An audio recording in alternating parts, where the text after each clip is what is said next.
આપણે આગળનું ઉદાહરણ જોઈએ। ઉદાહરણ નંબર 5 સૌથી મોસ્ટ એમપી ઉદાહરણ છે, એટલે બરાબર ધ્યાનથી જોજો। બાયો સાવરના નિયમનો ઉપયોગ કરવાનો છે આ ઉદાહરણમાં, એટલે એ પણ ધ્યાન આપજો। તમને આઈડિયા તો આવી જ જશે કે બાયો સાવરના નિયમનો ઉપયોગ કરવાનો છે તેવો। ઓકે, રકમ જોઈએ આપણે કે આકૃતિમાં દર્શાવ્યા પ્રમાણે તમને આકૃતિ આપેલી છે। આકૃતિમાં બે અક્ષ છે, એક આ એક્સ અક્ષ અને ઊભી જે અક્ષ છે એને આપણે વાય અક્ષ કહીએ। ઓકે, એટલે બે અક્ષ આપેલી છે, એના ઉગમ બિંદુ પર એટલે અહીંયા આગળ એક નાનો એવો પ્રવાહખંડ દર્શાવેલો છે કે જેનો પ્રવાહ જે છે એ ધન એક્સ અક્ષની દિશામાં દર્શાવેલો છે। જુઓ કે આ એક પ્રવાહખંડ છે અને એક ધન એક્સ અક્ષની દિશામાં એમાંથી પ્રવાહ નીકળે છે।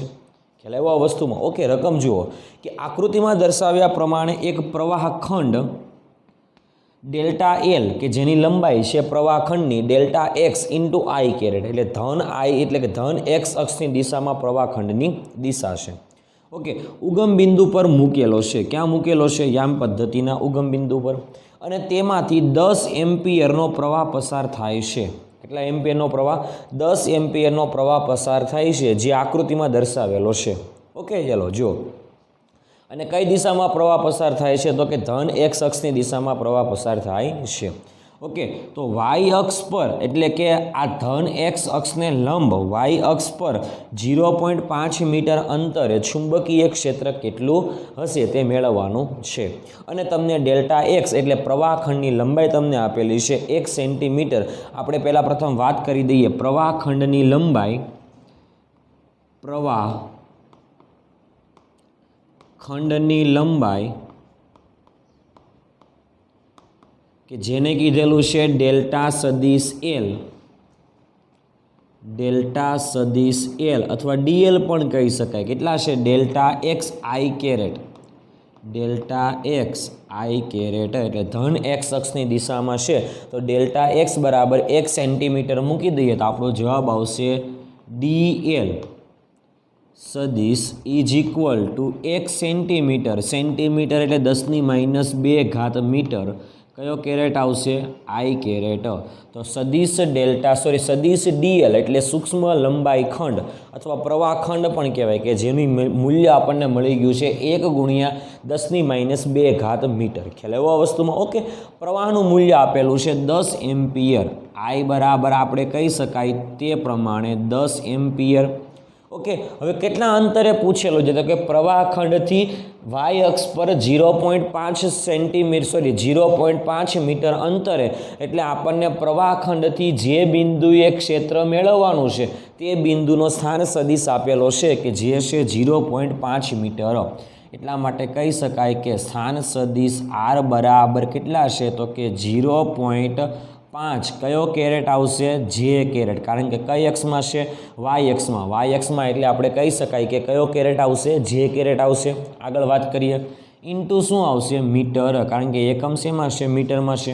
આગળ વાત કરીએ, હવે તમે ધ્યાનથી જુઓ કે આપણે અહીંયા આગળ પ્રવાહખંડથી લંબ અંતરે આપણે પી બિંદુએ ચુંબકીય ક્ષેત્ર મેળવવું છે, એટલા માટે બાયો સાવરના નિયમનો આમાં ઉપયોગ કરવો પડશે। એટલા માટે આપણે લખી દઈએ કે બાયો સાવરના નિયમ પરથી, કોના નિયમ પરથી?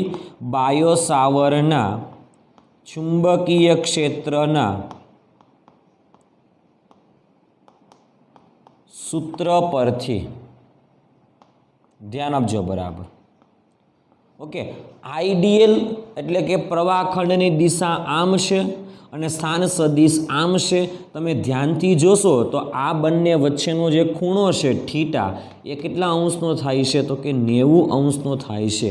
આપણે બાયો સાવરના નિયમમાં ખાસ કિસ્સાઓની વાત કરેલી ત્યારે કીધેલું કે પ્રવાહખંડથી લંબ અંતરે આવેલા કોઈ પણ બિંદુએ ચુંબકીય ક્ષેત્ર મહત્તમ હશે। ખ્યાલ આવ્યો આ વસ્તુમાં? ઓકે, એટલે એ પ્રવાહખંડને લીધે ઉદ્ભવતું ચુંબકીય ક્ષેત્ર આ પ્રવાહખંડને લંબ રૂપે જે બિંદુએ મેળવશું તે બિંદુએ આપણને મેક્સિમમ મળશે। ખ્યાલ આવ્યો આ વસ્તુમાં? ઓકે, ચાલો વાત કરીએ બાયો સાવરના ચુંબકીય ક્ષેત્રના સૂત્ર પરથી।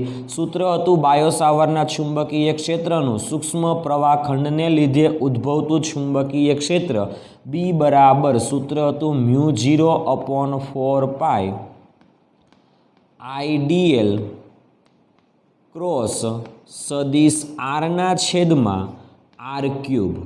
જો અહીં આગળ આર કેરેટ લખીએ તો છેદમાં આર સ્ક્વેર આવશે, એટલો તો આપણને આઈડિયા આવી જવો જોઈએ. ઓકે, ચાલો હવે આ ડીએલ અને આર વચ્ચે કયો ગુણાકાર છે? ક્રોસ ગુણાકાર, એટલે સાઇન થીટા આવશે. એટલા માટે આપણે જો આની દિશા લખવી હોય, ધ્યાનથી જોજો, ચુંબકીય ક્ષેત્રની દિશા આપણે અત્યારમાં જ નક્કી કરી નાખીએ. ધ્યાનથી જોજો કે ચુંબકીય ક્ષેત્ર કઈ દિશામાં છે, તો કે આપણે કીધેલું તે પ્રમાણે આઈડીએલ અને આરથી બનતા સમતલને લંબરૂપે. ઓકે, આઈડીએલ એટલે કઈ દિશામાં છે? આ દિશામાં છે. ધ્યાનથી જોજો. અને અહીંયા આગળ આપણે કહીએ તે પ્રમાણે આર ક્યાં છે? તો કે ઉપર તરફની દિશામાં છે. તો કોને કોના તરફ વાળવાનો? તો કે આઈડીએલના સદિશને આર તરફ વાળવાનો. સ્ક્રૂ મૂકો, સ્ક્રૂને ફેરવો, આઈડીએલને તમે આર તરફ વાળશો એટલે આંગળીને તમે અહીંયા આગળ આમ વાળશો એટલે અંગૂઠો ક્યાં આવશે? બહાર તરફ. જો આંગળીને આ રીતે વાળવામાં આવે તો અંગૂઠો જે દિશામાં હોય ને એ દિશા ચુંબકીય ક્ષેત્રની દિશા કહેવાય. ક્યારે? તો કે આઈડીએલ અને આરથી બનતા સમતલને લંબરૂપે જો આપણે સ્ક્રૂ મૂકીએ તો આપણે એ સ્ક્રૂમાં જો આપણે આઈડીએલને આર તરફ ફેરવીએ તો અંગૂઠો જે દિશામાં સ્થિર થાય એ દિશામાં આઈડીએલ અને આરથી બનતા પરિણામી સદિશની દિશા હોય. તો આઈડીએલ અને આરથી બનતા સદિશની પરિણામી રાશિ કઈ છે? તો કે ચુંબકીય ક્ષેત્ર. તો ચુંબકીય ક્ષેત્ર જે અંગૂઠો છે એ કઈ દિશા દર્શાવશે? તો કે ચુંબકીય ક્ષેત્રની દિશા દર્શાવશે. ખ્યાલ આવ્યો આ વસ્તુમાં? ઓકે, એટલા માટે કહી શકાય કે ચુંબકીય ક્ષેત્ર બહાર તરફ છે આ એક્સ અને વાય સમતલને લંબરૂપે. એટલા માટે આપણે કહી શકાય કે એ જે છે એ કઈ દિશામાં છે? તો કે ધન ઝેડ અક્ષની દિશામાં હશે. શું? તો કે ચુંબકીય ક્ષેત્ર. અને ધન ઝેડ અક્ષની દિશાને જો આપણે દર્શાવવી હોય તો કે કેરેટ વડે દર્શાવી શકાય છે. ખ્યાલ આવ્યો? આ વસ્તુ ખબર પડે તો પણ બરાબર છે. નકર ડીએલ એટલે કયો કેરેટ છે? તો કે આઈ કેરેટ. આર એટલે કયો કેરેટ છે? તો કે જે કેરેટ. એટલા માટે કહી શકાય કે આઈ ક્રોસ જે એનું પરિણામી આપણને કે મળે છે. ખ્યાલ આવ્યો આ વસ્તુમાં? જે આપણે 11મા ધોરણમાં સદિશ ગુણાકાર એટલે બે સદિશોના સદિશ ગુણાકારના નિયમોની વાત કરતા હતા ત્યારે આપણે બોલતા હતા કે આઈ કેરેટ ક્રોસ જે કેરેટ ઇઝ ઇક્વલ ટુ કે કેરેટ. ખ્યાલ આવ્યો? એટલા માટે આપણે કહી શકાય કે પી બિંદુએ ચુંબકીય ક્ષેત્ર જે છે એ તમને પુસ્તકના પાનને લંબરૂપે બહાર તરફની દિશામાં આવતું હોય એટલા માટે આપણે ડોટ વડે દર્શાવેલું છે. કારણ કે આપણે કીધેલું કોઈ પણની દિશા જો પુસ્તકને લંબરૂપે બહાર તરફ આવતી હોય તો એને આપણે ડોટ સ્વરૂપે દર્શાવીશું. એટલા માટે કહી શકાય કે પી બિંદુએ સૂક્ષ્મ ચુંબકીય ક્ષેત્ર, આપણે સૂક્ષ્મ ચુંબકીય ક્ષેત્ર લખવું હોય તો આ રીતે લખી શકાય. ખ્યાલ આવ્યો? તો સૂક્ષ્મ ચુંબકીય ક્ષેત્ર જે છે એ પૃષ્ઠને લંબરૂપે બહાર તરફની દિશામાં છે એવું કહી શકાય છે. ખ્યાલ આવ્યો આ વસ્તુમાં? એટલા માટે કહી શકાય કે આ બિંદુએ ચુંબકીય ક્ષેત્ર જે છે એને આપણે ડોટ વડે દર્શાવશું. એટલા માટે આપણને ખબર પડે કે બહાર તરફ છે. ઓકે, ત્રીજી રીતે પણ નક્કી કરી શકાય. અંગૂઠાને તમારે કઈ દિશામાં ગોઠવવાનો? પ્રવાહની દિશામાં. તો કે આંગળી જે બિંદુએથી વળે તે બિંદુએ ક્ષેત્ર હોય છે. તો કે આંગળીઓની દિશા ચુંબકીય ક્ષેત્રની દિશા હોય. તો આમ આપણે અંગૂઠો મૂકીએ કારણ કે પ્રવાહ આ દિશામાં છે. તો કે આ બિંદુએ આંગળી ક્યાં આવશે? તો કે બહાર તરફ આવશે. ધ્યાનથી જુઓ. ઓકે, તો આ બિંદુએ ચુંબકીય ક્ષેત્ર જે છે આ પુસ્તકના પાનને લંબરૂપે બહાર તરફ આવતું હશે. ખ્યાલ આવ્યો આ વસ્તુમાં? એટલે આપણે દિશા તો નક્કી કરી નાખી. હવે આપણે ખાલી મૂલ્યની વાત કરવાની છે. તો ધ્યાનથી જોજો આગળનું સ્ટેપ. μ0/4π આઈડીએલ ક્રોસ આર છે એટલે આપણે કહી શકાય આઈડીએલ આર સાઇન થીટાના છેદમાં આરનો ઘન. ખ્યાલ આવ્યો? મૂલ્ય લખી નાખેલું છે. ઓકે, દિશા આપણને ખબર પડે છે કે ધન ઝેડ અક્ષની દિશામાં છે. અહીંયા આપણા ગુજરાતીમાં પણ વાક્ય લખી નાખીએ કે ધન ઝેડ અક્ષની દિશામાં ચુંબકીય ક્ષેત્ર રહેલું છે. ઓકે, ચાલો સાઇન થીટા કેટલા છે? તો કે 90. સાઇન 90 એ વેલ્યુ આપણને ખબર છે 1, તો આ કેન્સલ થઈ ગયું. તો આપણે લખી શકાય આવું μ0/4π આઈડીએલ સાઇન 90 છેદમાં આર સ્ક્વેર. સાઇન 90 એ વેલ્યુ 1 થશે. μ0ની વેલ્યુ આવશે 4π × 10⁻⁷. એટલા માટે આપણે વેલ્યુ લખી નાખીએ 4π × 10⁻⁷. પ્રવાહ જે છે પ્રવાહનું મૂલ્ય તમને જો 10 એમ્પિયર આપેલું છે એટલા માટે લખી શકાય 10. ડીએલ એટલે સૂક્ષ્મ ખંડની લંબાઈ આપેલી છે 10⁻². સાઇન 90 એ વેલ્યુ થશે 1. अपॉन 4 तो छेदमां हता ज इंटू आर केटला अंतरे मेळववुं छे 0.5 तो एनो वर्ग करवानो 0.5 आखा पदनो वर्ग। ध्यानथी जोजो 4 केन्सल थई गया। ओके तो वच्चे केटला तो के 10⁻7 10⁻1 घात ख्याल आव्यो आ वस्तु मने 10⁻2 घात। ध्यानथी जोजो 10⁻7 घात अने अहींया आगळ 10⁻2 घात एटले 10⁻9 घात थशे अने अहींया 10⁻1 घात एटले टोटल थशे 10⁻8 घात। एटला माटे आपणे आवुं लखी शकाय कि अंशमां वच्चे 10⁻8 घात अने छेदमां वच्चे 0.5 आखा पदनो वर्ग करो तो थशे 0.25। ओके तो ध्यानथी जोजो अहींया आगळ 1 अहींया आगळ कांई न होय तो 1 तो लखी शकाय ने 1/0.25 तमे करो एटले जवाब आवशे 4 इंटू 1/0.25 करो एटले 4 इंटू 10⁻8 तो हता ज। तो आ हतुं आपणुं चुंबकीय क्षेत्रनुं मूल्य। तो चुंबकीय क्षेत्रनो एकम कही शकाय टेस्ला। तो आपणुं जवाब आवशे 4 इंटू 10⁻8 टेस्ला। कया बिंदुए तो कि वाय अक्ष परना पी बिंदुए चुंबकीय क्षेत्र आटलुं हशे छे बहु नानुं जो 10⁻8 घात परंतु लंब अक्ष पर आटला अंतरे आ महत्तम छे। पछी तमे आटला ज अंतरे अहींया आगळ कोईपण बिंदुए मेळवो तो आना करता केवुं मळशे हजू ओछुं मळशे। ख्याल आव्यो आ वस्तुमां। ओके पण लंब अंतरे आ जे मूल्य मेळ्युं क्षेत्रनुं आ मेक्सिमम छे आटला अंतरे। हवे अंतर घटे ख्याल आव्यो तो क्षेत्र वधशे अने जो अंतर वधारे होय तो क्षेत्र घटशे परंतु लंब अंतरनी वात थाय छे। पण आटला ज अंतरे तमे अहींया आगळ कोईपण बिंदुए मेळववा जाओ तो ए बिंदुए क्षेत्र केवुं हशे घटशे ज। ख्याल आव्यो आ वस्तुमां कारण के लंब अंतरे क्षेत्र मेक्सिमम मळे परंतु आ वेल्यू जे छे ए वेल्यू बहु ज नानी कही शकाय। ख्याल आव्यो एटले पी बिंदुए चुंबकीय क्षेत्र आ प्रवाह खंडने लीधे बहु ओछा मूल्यनुं मळे छे एवुं पण आपणे कही शकाय छे। ख्याल आव्यो आ वस्तुमां। ओके साथे साथे आपणे काउंसमां लखी दઈએ कि आ जे क्षेत्र छे ए क्षेत्र कई दिशामां छे तो के कही शकाय के धन झेड अक्षनी दिशामां छे। कई दिशामां छे तो कि धन झेड अक्षनी दिशामां छे चुंबकीय क्षेत्र आटलुं। ख्याल आव्यो केटलुं चुंबकीय क्षेत्र छे तो कि ध्यानथी जो 4 इंटू 10⁻8 टेस्ला जेटलुं चुंबकीय क्षेत्र छे। ख्याल आव्यो आ वस्तुमां विद्यार्थी मित्रों। ओके आ दाखलो छे उदाहरण नंबर 5 आईएमपी दाखलो कही शकाय कारण के एनसीईआरटी बेज आ दाखला बहु बधी वखत एमसीक्यू में आववानी शक्यताओ छे। आवा नवा दाखलाओने कंईक अलग रीते पूछी शके परंतु आपणे जो आवो दाखलो आपेलो होय तो आपणा मगजमां तरत आइडिया थई जवो जोईए कि आ जे नियम छे आ जे दाखलो छे ए आपणे बायो-सावर्तना नियम आधारित दाखलो गणवानो छे। ओके एटले आपणे एटलो तो आइडिया पहेला आवी जवो जोईए कि आ जे नियम छे ए बायो-सावर्ना नियम आधारित दाखलो थशे। एटले ओके एटले बराबर ध्यानथी जोवानुं छे कि उदाहरण नंबर 5 सौथी मोस्ट आईएमपी उदाहरण कही शकाय तेवुं उदाहरण छे। ख्याल आव्यो आ वस्तुमां विद्यार्थी मित्रों। ओके हवे आपणे उदाहरण नंबर 7 जोईए। आ पण उदाहरण आईएमपी उदाहरण कही शकाय तेवुं छे सूत्र आधारित उदाहरण छे। ध्यानथी जुओ तमने 10 सेंटीमीटर त्रिज्या आपेली छे એટલા માટે આપણે સોલ્યુશનમાં સાથે સાથે લખતા જ જઈએ કે r બરાબર તમને 10 સેન્ટીમીટર આપેલી છે ત્રિજ્યા તો એટલા માટે કહી શકાય કે 10 ગુણ્યા 10⁻2 ઘાત મીટર એટલે ટોટલ જવાબ આવશે r બરાબર 10⁻1 ઘાત મીટર। ઓકે ચાલો હવે खूब ज नजीक रहेला 100 आटावाळो एटले आटाओनी संख्या के जेने आपणे एन कही दीए केटला आटा छे तो के 100 आटा। ओके तो 100 आटावाळो एक गूछलुं ने ध्यानमां लो। ओके अने जेमांथी 1 एम्पियरनो प्रवाह पसार थाय छे એટલા માટે કહી શકાય કે I बराबर 1 एम्पियर एटले बधा आटामांथी 1 एम्पियर जेटलो प्रवाह पसार थाय तो आ गूछलाना केंद्र पर उद्भवतुं चुंबकीय क्षेत्र केटलुं छे।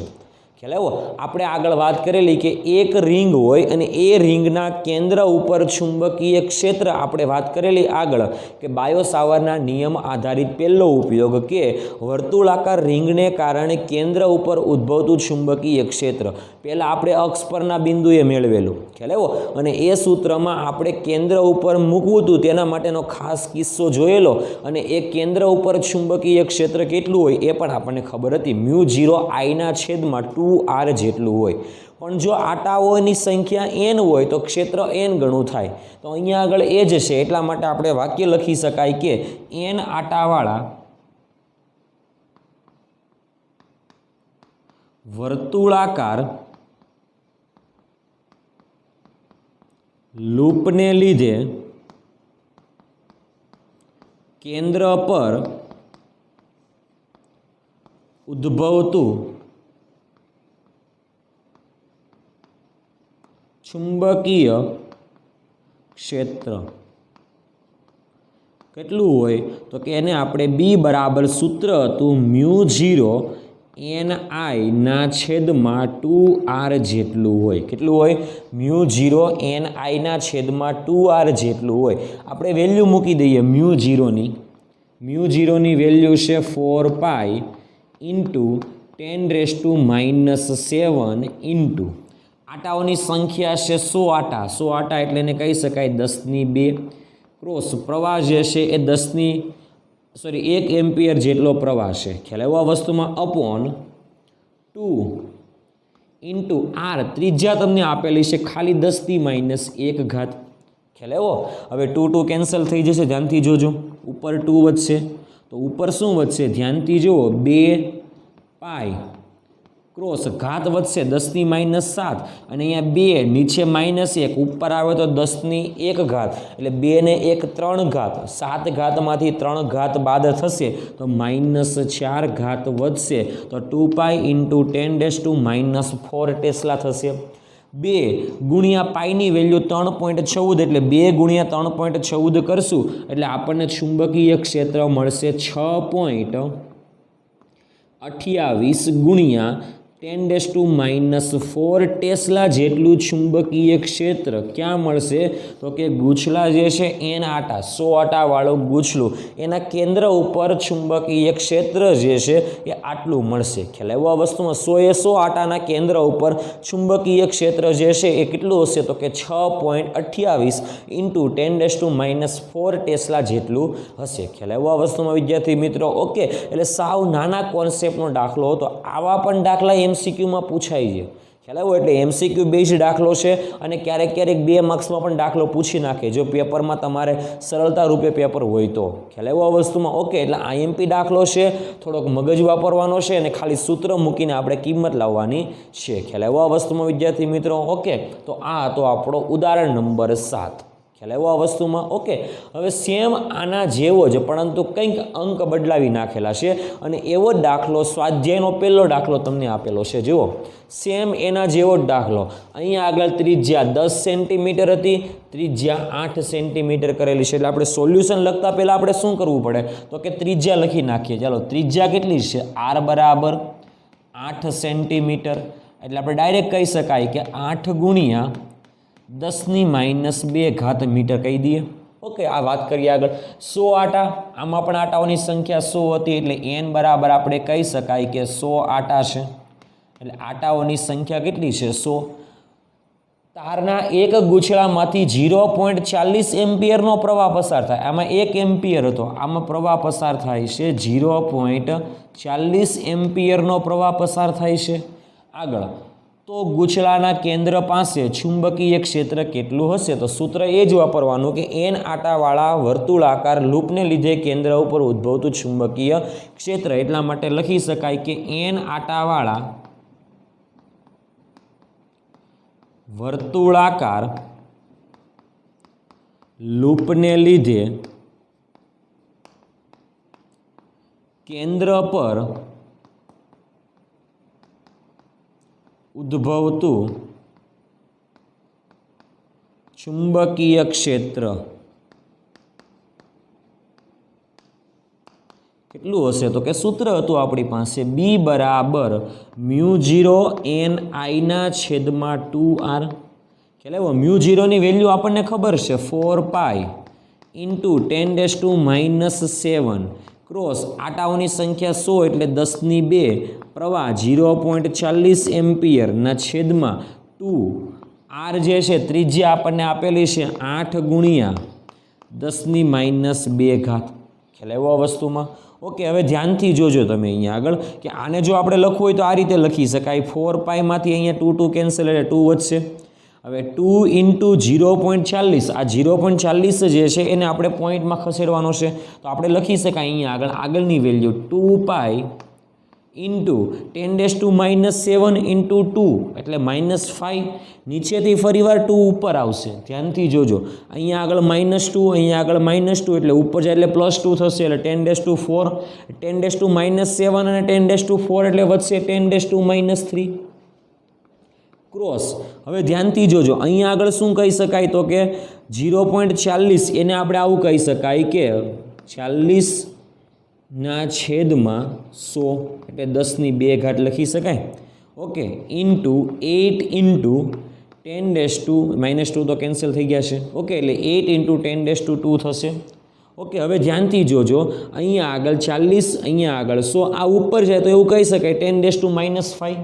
ઓકે, અહીંયા આગળથી એક કેન્સલ કરો તો અહીંયા આગળ થશે 10⁻². ઓકે, હવે ધ્યાનથી જોજો, આ 10⁻2 ઉપર છે તો 10⁻2 એટલે ઘાતનો વહીવટ થઈ ગયો 10⁻⁴. ઓકે, ચાલો હવે આપણે આનો વહીવટ કરવાનો છે. 4 × 2 એટલે 8, 8 અને આ 8 તો કેન્સલ, તો વધશે ખાલી પાઈ વધશે. તો આપણો જવાબ આવશે પાઈ ઇન્ટુ 10⁻⁻4 ટેસ્લા.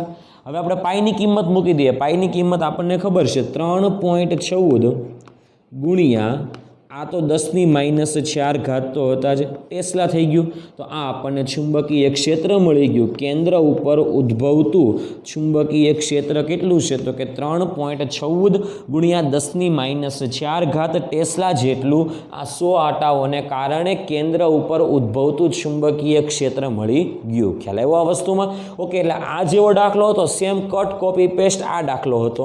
એટલે આ દાખલામાં પણ તમારે ધ્યાનથી જોવાનું છે કે આ દાખલામાં ખાલી કિંમત મૂકવાની છે અને એ સૂત્ર જે છે એ સૂત્ર આપણને યાદ છે. Okay, B = μ0ni/2r. ઓકે, કંઈક આવા સૂત્ર આવે એટલે આપણને તરત આઈડિયા આવી જવો જોઈએ કે આ જે સૂત્ર છે એ વિદ્યુત પ્રવાહ ધારિત રિંગના કેન્દ્ર ઉપર ઉદ્ભવતા ચુંબકીય ક્ષેત્રનું સૂત્ર છે. એટલા માટે સૂત્ર પણ તમને આઈડિયા આવી જવો જોઈએ. ખ્યાલ આવ્યો આ વસ્તુમાં વિદ્યાર્થી મિત્રો? ઓકે, અહીંયા આગળ તમને એક મુદ્દો આપેલો નથી કે પ્રવાહ કઈ દિશામાં પસાર થાય છે. ઓકે, જો કંઈક પ્રવાહ કઈ દિશામાં પસાર થાય છે રિંગમાંથી એ તમને કીધેલું હોય તો તમને એની દિશા પણ લખવી પડશે કે કઈ દિશામાં ચુંબકીય ક્ષેત્ર હોય તે. અત્યારે આપણને એવું કંઈ આપેલું નથી એટલા માટે આપણે દિશાની કોઈ વાત કરતા નથી. આપણે માત્ર ને માત્ર તેના મૂલ્યની જ વાત કરેલી છે. ખ્યાલ આવ્યો આ વસ્તુમાં વિદ્યાર્થી મિત્રો? ઓકે, તો આ હતું આપણું ઉદાહરણ નંબર 7 અને તેના જેવું જ ઉદાહરણ નંબર સ્વાધ્યાયનો પહેલો દાખલો આ હતો. એટલે બંને દાખલા એક સરખા જ છે એટલે એક સાથે ગણવાના છે. એટલે ઓકે, એટલે તમને બરાબર આઈડિયા આવી જશે. ખ્યાલ આવ્યો આ વસ્તુમાં વિદ્યાર્થી મિત્રો? ઓકે, તો હવે આપણે સ્વાધ્યાયનો 14 નંબરનો દાખલો જોઈએ. સ્વાધ્યાયનો 14 નંબરનો દાખલો પણ IMP દાખલો કહી શકાય તેવો દાખલો છે. ઓકે, જે રીતે આપણે આગળના બે દાખલા ગણેલા, ઉદાહરણ નંબર 7 અને એના જેવો જ સેમ દાખલો સ્વાધ્યાયનો પહેલો દાખલો હતો. ત્યારે આપણે એવું પણ કીધેલું કે જો પ્રવાહની દિશા દર્શાવેલી હોય તો તમારે કેન્દ્ર ઉપર ઉદ્ભવતું એટલે રિંગના કેન્દ્ર ઉપર ઉદ્ભવતા ચુંબકીય ક્ષેત્રની પણ વાત કરવી પડશે. ખ્યાલ આવ્યો આ વસ્તુમાં? ઓકે, હું તમને ઉદાહરણ આપી દઉં છું કે માની લો કે એક આ રિંગ છે. ખ્યાલ આવ્યો આ વસ્તુમાં? ઓકે, આ રિંગને જો હું આમ રાખું અને આમની અંદરથી પ્રવાહ જો આ દિશામાં પસાર થાય, ખ્યાલ આવ્યો? તો આપણે શું કરવું પડશે? સામાન્ય રીતે નિયમ એક જ વાપરવાનો, આંગળીઓને પ્રવાહની દિશામાં ગોઠવવાની અને અંગૂઠો જે દિશામાં સ્થિર થાય એ દિશામાં ચુંબકીય ક્ષેત્ર હોય. ખ્યાલ આવ્યો આ વસ્તુમાં? પ્રવાહ જો આ દિશામાં પસાર થાય તો આપણે આંગળીઓને આ રીતે વાળવાની અને અંગૂઠો જે દિશામાં સ્થિર થાય એ દિશામાં આપણે ચુંબકીય ક્ષેત્રની દિશા ગણવાની. ખ્યાલ આવ્યો આ વસ્તુમાં વિદ્યાર્થી મિત્રો? ઓકે, તો હવે બરાબર ધ્યાન આપજો. અહીંયા આગળ રકમ થોડીક લાંબી છે પણ સાવ સરળ રકમ છે. રકમમાં એટલું બધું કાંઈ અઘરું નથી. ઓકે, તમે ધ્યાનથી જુઓ કે બે સમકેન્દ્રીય એટલે કે બે રિંગ હોય ને તો બંને રિંગના કેન્દ્ર એક જ બિંદુએ હોય. આ પહેલી રિંગ છે, બીજી રિંગ હોય, એ બીજી રિંગને જો આ રિંગની અંદર મૂકી દો, ખ્યાલ આવ્યો? તો એનું કેન્દ્ર અને આ રિંગનું કેન્દ્ર બંનેના કેન્દ્ર એક જ બિંદુએ હોય તો એને સમકેન્દ્રીય રિંગો કહેવાય છે. તો ધ્યાનથી જોજો, બે સમકેન્દ્રીય વર્તુળાકાર ગૂંચળાઓ છે એક્સ અને વાય. ખ્યાલ આવ્યો? એટલે વર્તુળાકાર રિંગ છે અથવા ગૂંચળાઓ છે એક્સ અને વાય અને એની ત્રિજ્યાઓ અનુક્રમે 16 સેન્ટીમીટર અને 10 સેન્ટીમીટર આપેલી છે. એટલા માટે આપણે કહી શકાય કે 16 સેન્ટીમીટર એટલે એક્સ રિંગ છે એ ત્રિજ્યા વધારે છે અને વાય જે રિંગ છે એની ત્રિજ્યા ઓછી છે. એટલા માટે આપણે કહી શકાય કે એક્સ રિંગ માટે અહીંયા આગળ લખીશું એક્સ રિંગ માટે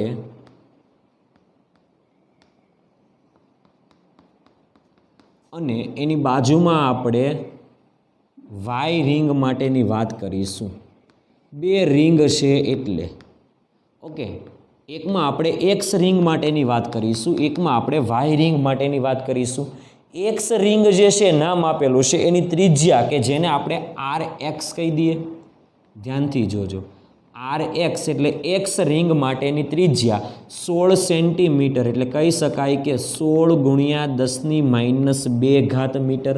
અને એની સાથે જ સમકેન્દ્રીય બીજી રિંગ છે કે જેની ત્રિજ્યા આર વાય કહીએ અને એની ત્રિજ્યા છે 10 સેન્ટીમીટર એટલે કહી શકાય કે 10 × 10⁻² મીટર. આને 10⁻1 મીટર પણ લખીશું, પણ આપણે અત્યારમાં નહીં લખીએ, આપણે અત્યારે એમને રહેવા દઈએ. ઓકે, કારણ કે અહીંયા આગળ જે છે એ જ કન્ડિશનમાં આપણે અહીંયા આગળ લખેલું છે. આગળ વાત કરીએ, ધ્યાનથી જોજો. ઉત્તરથી દક્ષિણ દિશામાં રહેલા શિરોલંબ સમતલમાં, ઉત્તર એટલે ઉપર, દક્ષિણ એટલે નીચે, આપણે વાત કરીએ તે પ્રમાણે અહીંયા આગળ દિશાઓની વાત કરી દઈએ. ધ્યાનથી જોજો. આ રીતે ઉત્તર, દક્ષિણ, પશ્ચિમ અને પૂર્વ. ખ્યાલ આવ્યો આ વસ્તુમાં? ઓકે, તો ઉત્તર એટલે ધન એક્સ, ઓકે, દક્ષિણ એટલે ઉત્તર એટલે ધન વાય, દક્ષિણ એટલે ઋણ વાય, પૂર્વ એટલે ધન એક્સ, પશ્ચિમ એટલે ઋણ એક્સ. ખ્યાલ આવ્યો આ વસ્તુમાં? ઓકે, આને આપણે સમતલ કહી દઈએ. ઉત્તર દક્ષિણ સમતલ એટલે આ ઊભું સમતલ, બોર્ડનું સમતલ માની લો. ખ્યાલ આવ્યો આ વસ્તુમાં? ઓકે, ચાલો. તો કે ઉત્તર દક્ષિણ દિશામાં રહેલા શિરોલંબ સમતલમાં મૂકેલું છે. ખ્યાલ આવ્યો આ વસ્તુમાં? ઓકે, અને ગૂંચળા એક્સને 20 આટા છે. ધ્યાનથી જોજો બરાબર. એક્સ ગૂંચળામાં 20 આટા એટલે આટાની સંખ્યા કે જેને કહી દઈએ NX બરાબર 20 આટા છે. અને વાય ગૂંચળો છે કે જેમાંથી કેટલા આટા છે, તો કે આપણે કહી શકાય તેમાંથી પ્રવાહ પસાર થાય છે, એ આપણે વાત કરી લઈએ કે પસાર થતો પ્રવાહ જે છે એ 16 એમ્પિયર છે. પહેલાં એક શખ્સની જ વાત કરેલી છે એટલા માટે આપણે એક શખ્સ માટે લખી દઈએ. IX બરાબર તમને આપેલા છે 16 એમ્પિયર. ખ્યાલ આવ્યો? હવે ગૂંચળા વાય માટે કીધેલું છે કે 25 આટા છે અને 18 એમ્પિયરનો પ્રવાહ પસાર થાય છે. તો આપણે કહી શકાય કે NY બરાબર, એટલે વાય ગૂંચળામાં આટા જે છે એને કહેવાય 25 આટા અને એમાંથી જે પ્રવાહ પસાર થાય છે એ 18 એમ્પિયરનો પ્રવાહ પસાર થાય છે. આગળ વાત કરીએ તો હવે કોઈ એક વ્યક્તિ છે અવલોકનકાર કે જે પશ્ચિમ તરફ મોઢું રાખીને ઊભેલો છે. ખ્યાલ આવ્યો આ વસ્તુમાં? ઓકે, માની લો કે આપણે કહીએ આ ઉત્તર અને આ દક્ષિણ, રિંગ આમ મૂકીએ તો પશ્ચિમ અહીંયા અને પૂર્વ અહીંયા થશે, પૂર્વ અહીંયા અને પશ્ચિમ અહીંયા થશે.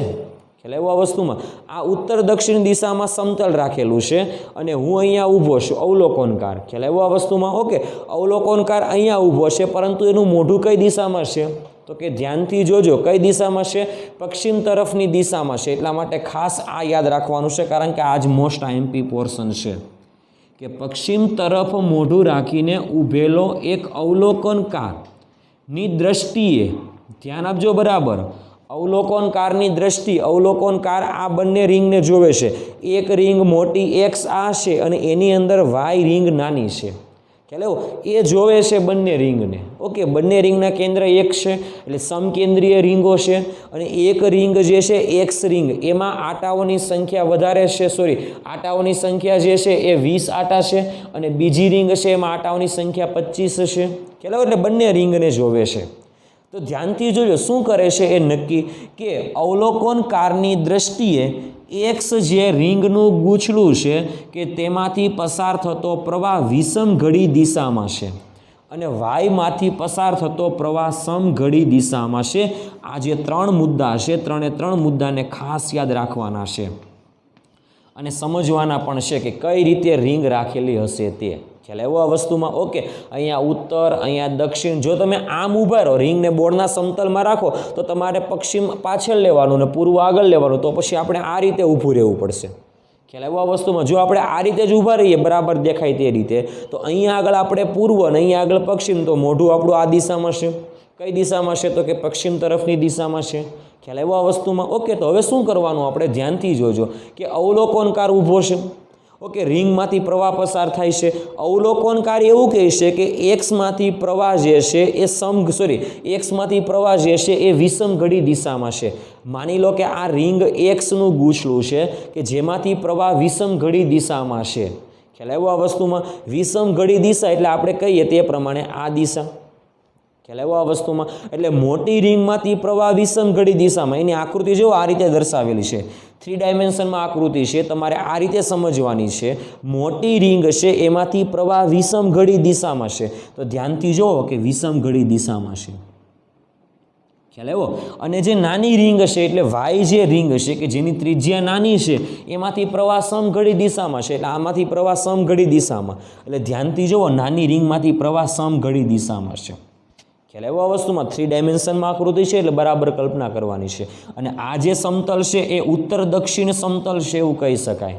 ખ્યાલ આવ્યો આ વસ્તુમાં? ઓકે, તો હવે આપણને શું પૂછેલું છે કે આ બંને ગૂંચળાઓના કેન્દ્ર પાસે ઉદ્ભવતું ચુંબકીય ક્ષેત્ર નું મૂલ્ય અને દિશા પણ માગેલી છે. મેં તમને આગળ કીધેલું કે જો તમને દિશા રિંગમાં કઈ દિશામાં પ્રવાહ પસાર થાય છે એ તમને આપેલું હોય તો તમારે કેન્દ્ર પાસે ચુંબકીય ક્ષેત્રની દિશા પણ તમને ખબર હોવી જોઈએ. ખ્યાલ આવ્યો? એટલે આપણને બે વસ્તુ મેળવવાનું કીધેલું છે કે પરિણામી એટલે કે એક્સ અક્ષની રિંગ એટલે એક્સ જે ગૂંચળું છે એમાંથી જે પ્રવાહ પસાર થાય છે એને કારણે ચુંબકીય ક્ષેત્ર કેન્દ્ર ઉપર કેટલું મળે છે, અને વાય જે ગૂંચળું છે એમાંથી પ્રવાહ પસાર થાય છે કેન્દ્ર ઉપર ચુંબકીય ક્ષેત્ર કેટલું છે એ પણ આપણે મેળવવાનું છે.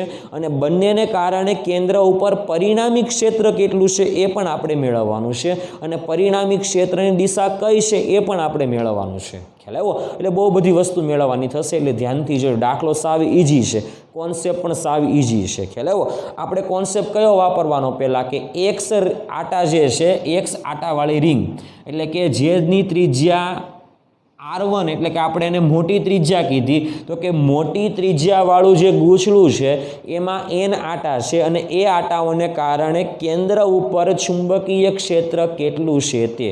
ખ્યાલ આવ્યો આ વસ્તુમાં વિદ્યાર્થી મિત્રો? આમાં n આટા છે. n એટલે કેટલા આટા છે? 20 આટા છે. તો 20 આટાવાળું ગૂંચળું, પછી એની અંદર નાનું કેટલા આટાવાળું ગૂંચળું? 25 આટાવાળું ગૂંચળું હશે. બંનેમાંથી પ્રવાહ અલગ અલગ દિશામાં પસાર થાય છે. ખ્યાલ આવ્યો? હવે આપણે શું કામ કરવાનું છે? કોઈ એક ગૂંચળાના કેન્દ્ર ઉપર ઉદ્ભવતું ચુંબકીય ક્ષેત્ર મેળવી લઈએ અને કોઈ બીજા ગૂંચળામાંથી કેન્દ્રમાં ઉપર ચુંબકીય ક્ષેત્ર મેળવી લઈએ.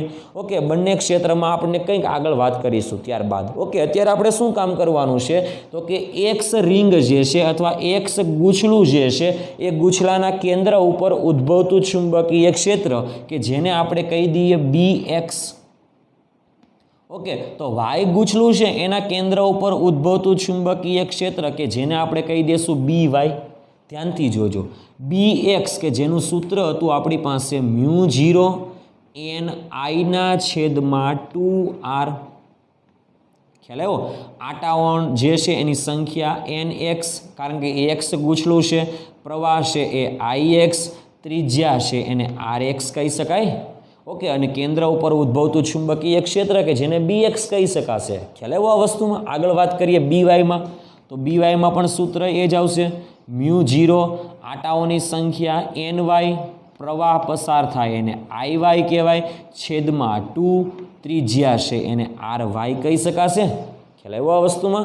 ઓકે, આગળ વાત કરીએ BX બરાબર એટલે કે એક્સ ગૂંચળાના કેન્દ્ર ઉપર ઉદ્ભવતું ચુંબકીય ક્ષેત્ર 4π × 10⁻⁷ આટાઓ જે છે આટાઓની સંખ્યા 20 ક્રોસ પ્રવાહ જે છે એ 16/2 ત્રિજ્યા જે છે એ કેટલી છે તો કે 16 × 10⁻² થશે. ખ્યાલ આવ્યો આ વસ્તુમાં? ઓકે, ધ્યાનથી જોજો, આ 16 તો કેન્સલ થઈ જશે. ખ્યાલ આવ્યો આ વસ્તુમાં? હવે અહીંયા આગળ 2, અહીંયા આગળ 20 એટલે ઉપર વધશે 10. ખ્યાલ આવ્યો આ વસ્તુમાં? ઉપર 10, નીચે 10⁻², એટલે ઉપર 10⁻1, નીચે 10⁻², ઉપર જાય તો 10⁻2 થશે. અહીંયા આગળ 10⁻1 ઘાત, અહીંયા આગળ 10⁻2 ઘાત, એટલે ઉપર આવે તો 2 ઘાત, ટોટલ થશે 10⁻3 ઘાત. 10⁻7 ઘાતમાંથી 10⁻3 ઘાત બાદ કરીએ તો ટોટલ વધશે 10⁻4 ઘાત. એટલા માટે આપણે કહી શકાય કે ચુંબકીય ક્ષેત્ર જે છે એ મળશે 4π ઇન્ટુ 10⁻⁴ ટેસ્લાનું ચુંબકીય ક્ષેત્ર મળશે. ઓકે, હવે આપણે જમણા હાથના અંગૂઠાના નિયમ આધારિત આપણે કહી શકાય કે વિષમ ઘડી દિશામાં પ્રવાહ પસાર થાય છે. આ લીલા રંગની જે રિંગ દર્શાવેલી છે ગૂંચળું, એ શેનું છે તો કે એક્સ માટે છે. ઓકે, એમાંથી પ્રવાહ વિષમ ઘડી દિશામાં પસાર થાય છે. વિષમ ઘડી દિશા એટલે આ દિશા. આ દિશામાં તમે આંગળીઓને મૂકો તો અંગૂઠો જે છે એ કઈ દિશામાં સ્થિર થશે તો કે આ દિશામાં. એટલે કઈ દિશા થશે તો કે પૂર્વ દિશામાં. એટલા માટે કહી શકાય કે જે આપણે રિંગ એટલે ગૂંચળું એક્સ લીધેલું છે એ એક્સ ગૂંચળામાંથી જે પ્રવાહ પસાર થાય છે એ પ્રવાહને આધારે કેન્દ્ર ઉપર ચુંબકીય ક્ષેત્ર જે છે એ પૂર્વ દિશામાં નીકળશે. કઈ દિશામાં જશે? આ અવલોકનકાર છે એને આપણે હટાવી લઈએ તો એક્સ એટલે કે એક્સ ગૂંચળાને લીધે ચુંબકીય ક્ષેત્ર જે છે એ પૂર્વ તરફની દિશામાં હશે. એટલા માટે કહી શકાય કે આ ચુંબકીય ક્ષેત્ર જે છે એની દિશા કે જેને કહેવામાં આવે કેન્દ્ર ઉપર ઉદ્ભવતું ચુંબકીય ક્ષેત્ર, પણ કોને લીધે? એક્સ ગૂંચળાને લીધે કેન્દ્ર ઉપર ઉદ્ભવતું ચુંબકીય ક્ષેત્ર પૂર્વ દિશામાં છે. એટલા માટે આપણે લખી શકાય કે અહીંયા આગળ પૂર્વ દિશામાં છે. કઈ દિશામાં છે તો કે પૂર્વ દિશામાં છે. આ ખાસ યાદ રાખવાનું છે. ખ્યાલ આવ્યો આ વસ્તુમાં? ઓકે, એટલે કે એક્સ ગૂંચળાને કારણે ક્ષેત્ર ક્યાં મળે છે તો કે પૂર્વ તરફ. વાય ગૂંચળાને કારણે આપણે ક્ષેત્રની વાત કરવી હોય તો BY ઇઝ ઇક્વલ ટુ સૂત્ર શું આવશે? μ0 એટલી વેલ્યુ 4π ઇન્ટુ 10⁻⁷ ક્રોસ આટાઓની સંખ્યા 25 ક્રોસ પ્રવાહ જે છે એ 18 થશે અપોન 2 RY છે એને કહી શકાય 10 ગુણ્યા 10⁻2 ઘાત. ખ્યાલ આવ્યો આ વસ્તુમાં? ઓકે, એટલે ધ્યાનથી જોશો અને ગણતરી તમે કરશો તો આની ટોટલ ગણતરી થશે BY બરાબર 9π. પાઈની કિંમત મૂકવાની નથી, ખાસ યાદ રાખજો. ઇન્ટુ 10⁻⁴ ટેસ્લા જેટલું ચુંબકીય ક્ષેત્ર વાય ગૂંચળાને કારણે મળશે. ખ્યાલ આવ્યો? ઓકે, અને આ જે વાય ગૂંચળું છે એમાંથી પ્રવાહ કઈ દિશામાં છે? સમઘડી. સમઘડી એટલે આ દિશામાં. આ દિશામાં તમારે આંગળીઓને વાળશો. ખ્યાલ આવ્યો આ વસ્તુમાં? સમઘડી દિશામાં. એટલે અંગૂઠો ક્યાં સ્થિર થશે તો કે પશ્ચિમ તરફની દિશામાં. ઓકે, એટલા માટે કહી શકાય કે પશ્ચિમ તરફની દિશામાં ચુંબકીય ક્ષેત્ર મળશે, પરંતુ એ રિંગ વાયને કારણે મળશે. ખ્યાલ આવ્યો આ વસ્તુમાં? ઓકે, એટલા માટે કહી શકાય કે વાયને કારણે ચુંબકીય ક્ષેત્ર જે છે એ આપણને પશ્ચિમ દિશામાં મળશે. ખ્યાલ આવ્યો આ વસ્તુમાં વિદ્યાર્થી મિત્રો? ઓકે, હવે આપણને શું કીધેલું છે કે કેન્દ્ર પાસે પરિણામી ચુંબકીય ક્ષેત્ર કેન્દ્ર પાસે એક્સ અક્ષને એટલે કે એક્સ રિંગને કારણે પૂર્વ તરફ અને વાય રિંગને કારણે પશ્ચિમ તરફ મળે. એટલા માટે કહી શકાય કે કેન્દ્ર પાસે પરિણામી ચુંબકીય ક્ષેત્ર જે છે ને એ કોનું વધારે છે તો કે વાય રિંગને કારણે. ખ્યાલ આવ્યો? એક્સ રિંગમાં ત્રિજ્યા વધારે એટલે ક્ષેત્ર ઓછું, અથવા બીજું પણ કહી શકાય આટાઓની સંખ્યા ઓછી એટલે ક્ષેત્ર ઓછું. વાય રિંગમાં જુઓ, વાય ગૂંચળામાં આટાઓની સંખ્યા વધારે છે અને ત્રિજ્યા ઓછી છે. ખ્યાલ આવ્યો આ વસ્તુમાં? ત્રિજ્યા ઓછી, આટાની સંખ્યા વધારે એટલે ચુંબકીય ક્ષેત્ર વધારે જ મળવાનું. અહીંયા આગળ વધારે જ છે, કહી શકાય કે આમાં 9π છે અને આમાં 4π છે. એટલા માટે પશ્ચિમ તરફ ક્ષેત્ર વધારે છે અને પૂર્વ તરફનું ક્ષેત્ર ઓછું છે. એટલા માટે કહી શકાય કે નાની રિંગને કારણે કેન્દ્ર ઉપર ક્ષેત્ર વધારે છે, મોટી રિંગને કારણે કેન્દ્ર ઉપર ક્ષેત્ર ઓછું છે.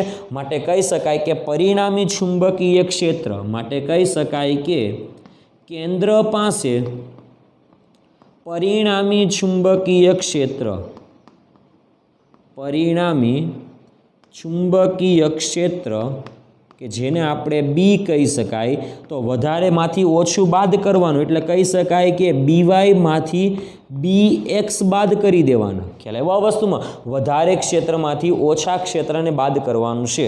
એટલા માટે આપણે કહી શકાય કે પરિણામી ચુંબકીય ક્ષેત્ર BX BY કેટલું છે? 9π ઇન્ટુ 10⁻⁴ માંથી કેટલા બાદ થાય? BX 4π into 10⁻⁴. 9π માંથી 4π બાદ કરશો એટલે વધશે 5π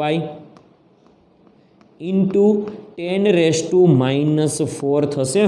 ખ્યાલ આવ્યો આ વસ્તુમાં વિદ્યાર્થી મિત્રો? ઓકે, તો આ મળશે આપણને બી ચુંબકીય ક્ષેત્ર 5π ઇન્ટુ 10⁻⁻4 ટેસ્લા। ચુંબકીય ક્ષેત્રનો એકમ કયો આવશે? ટેસ્લા। ખ્યાલ આવ્યો આ વસ્તુમાં? ઓકે, જો કેન્દ્ર પાસે બંને સમાન મૂલ્યના પરસ્પર વિરુદ્ધ દિશામાં મળેલા હોય તો કેન્દ્ર પાસે ક્ષેત્ર બંને રિંગને કારણે શૂન્ય થાય, પણ અહીંયા થશે નહીં, કારણ કે આ દિશામાં ક્ષેત્ર વધારે, આ દિશામાં ક્ષેત્ર ઓછું, એટલે પરિણામી ક્ષેત્ર કઈ દિશામાં થશે? તો કે પશ્ચિમ તરફ। માટે કહી શકાય કે આટલું ચુંબકીય ક્ષેત્ર પરિણામી ચુંબકીય ક્ષેત્ર છે, અને એની દિશા જો આપણે નક્કી કરવી હોય તો કહી શકાય કે પશ્ચિમ દિશામાં મળશે। પશ્ચિમ દિશામાં છે પરિણામી ચુંબકીય ક્ષેત્ર। ખ્યાલ આવ્યો? કેટલું હશે? તો 5π, પાઈની વેલ્યુ 3.14 મૂકીએ તો 3.14 ગુણ્યા 5 કરીએ, અને એના આધારિત જો આપણે પોઈન્ટ ખસેડીને વેલ્યુ લખીએ તો આપણી પાસે વેલ્યુ આવશે 1.6 ગુણ્યા 10⁻³ ટેસ્લા। ખ્યાલ આવ્યો આ વસ્તુમાં વિદ્યાર્થી મિત્રો? ઓકે, એટલે ચુંબકીય ક્ષેત્ર જે છે એ કેન્દ્ર ઉપર કેટલું મળશે? 1.6 ગુણ્યા 10⁻³ અથવા આપણે જો પોઈન્ટ ન ખસેડવા હોય તો 16 ગુણ્યા 10⁻⁴ પણ લખી શકાશે। ખ્યાલ આવ્યો? અથવા 5π ઇન્ટુ 10⁻⁴ પણ લખી શકાશે। એનાથી કોઈ ઉલ્લેખ એટલે એનાથી કોઈ જવાબ બદલાઈ જશે નહીં। આપણે આ જવાબ લખો કે આ લખો, ટેક્સ્ટ બુકમાં આ જવાબ માન્ય છે એટલે આપણે આ લખેલો છે। પરંતુ ખાસ યાદ રાખવાની છે દિશા ખોટી લખાવી જોઈએ નહીં। ઓકે, વધારે ક્ષેત્રમાંથી ઓછું ક્ષેત્ર બાદ કરો તો પરિણામી ક્ષેત્ર કઈ તરફ મળશે? તો કે જે સાઈડ ક્ષેત્ર વધારે હશે તે સાઈડ। અહીંયા આગળ કેન્દ્ર ઉપર પશ્ચિમ દિશામાં ક્ષેત્ર વધારે, પૂર્વ દિશામાં ક્ષેત્ર ઓછું, એટલે પરિણામી ક્ષેત્ર આપણને પશ્ચિમ તરફની દિશામાં મળશે। ખ્યાલ આવ્યો આ વસ્તુમાં વિદ્યાર્થી મિત્રો? ઓકે, તો આ સૌથી આઈએમપી દાખલો હતો તેવો દાખલો કહી શકાય છે, અને વારંવાર એક્ઝામમાં પૂછાવાની શક્યતા છે। બરાબર તૈયાર કરવાનો છે દાખલાને। ખ્યાલ આવ્યો આ વસ્તુમાં વિદ્યાર્થી મિત્રો? ઓકે, તો આ હતો આપણો સ્વાધ્યાયનો 14 નંબરનો દાખલો। બે રિંગ હતી, બે રિંગને સમકેન્દ્રીય રીતે ગોઠવેલી છે। રિંગ બોલો કે એન આટાવાળું ગૂંચળું બોલો, બંને એક સરખું જ થશે। ખ્યાલ આવ્યો આ વસ્તુમાં? ઓકે, અને કેન્દ્ર ઉપર ઉદ્ભવતા ચુંબકીય ક્ષેત્રના તમને પહેલા સૂત્ર આવડતા હોવા જોઈએ। આ બે સૂત્ર છે એ સૂત્ર આ તો આવડશે જ, પરંતુ સાથે સાથે દિશા નક્કી કરતાં પણ આવડતી હોવી જોઈએ। ખ્યાલ આવ્યો આ વસ્તુમાં વિદ્યાર્થી મિત્રો? ઓકે, તો તમને દાખલો એકદમ ઇઝી લાગશે। ખ્યાલ આવ્યો આ વસ્તુમાં વિદ્યાર્થી મિત્રો? ઓકે, તો આ તો આપણો સ્વાધ્યાયનો 14 નંબરનો દાખલો। ઓકે।